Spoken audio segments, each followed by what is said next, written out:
This is Duke University. Rajiv Jalota is currently Sales Tax Commissioner for the government of Maharashtra, the most industrialized and second most populous state in India. He graduated as a Rotary Peace Fellow in 2005 from the Sanford School's Master of International Development Policy program. His daughter, Suhani, was 9 at the time. Rajiv returned to Duke this year to watch her graduate with a degree in economics and global health. Her memories of her father's time here, she says, are the main reason she chose Duke.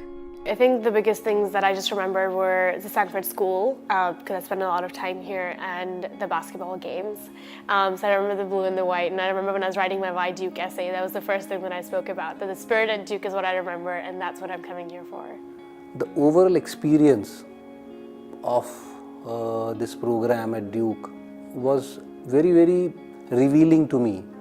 I was a practitioner to the core, but going into the basics of public policy making, that really opened up my eyes to evidence-based decision making. As soon as I got back to India, I designed an overall new rehabilitation policy for land acquisition that became a model for many other states to follow.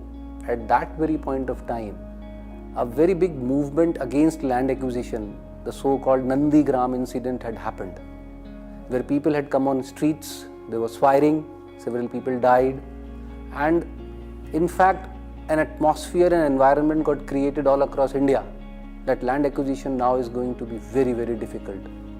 But in fact, what we did in Maharashtra, we involved the people, and everything was done with people's consent. We engaged them in a big program of skill development. We also engaged them in financial literacy, and that is why we were able to succeed. Suhani is following in her father's footsteps, working to advance economic and social development in India. She has been involved in several social entrepreneurship initiatives where she has helped develop apps to connect slum residents with jobs and to give them better access to emergency transport to hospitals.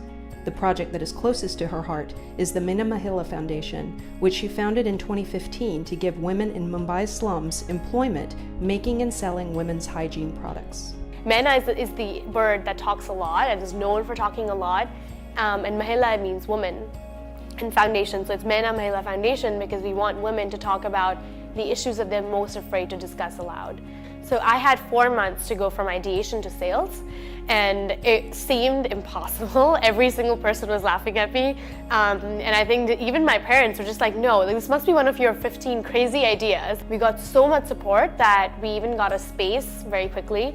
So now we have a factory in one community in Mumbai. We employ 18 women. I'm the only person who's not from the slum who's involved in this thing, and so the other women actually own the company as well. Watching her progress at Duke over the last few years itself has been greatly satisfying. She has kept her cool, and one thing she went after is trying to explore newer opportunities at Duke beyond her classrooms. People always ask me, why did you get interested in development? And I always talk about how it's been Dad that I've always observed, and that cool that he's talking about is something he has. In the face of the hardest challenges, he will have a smile on his face.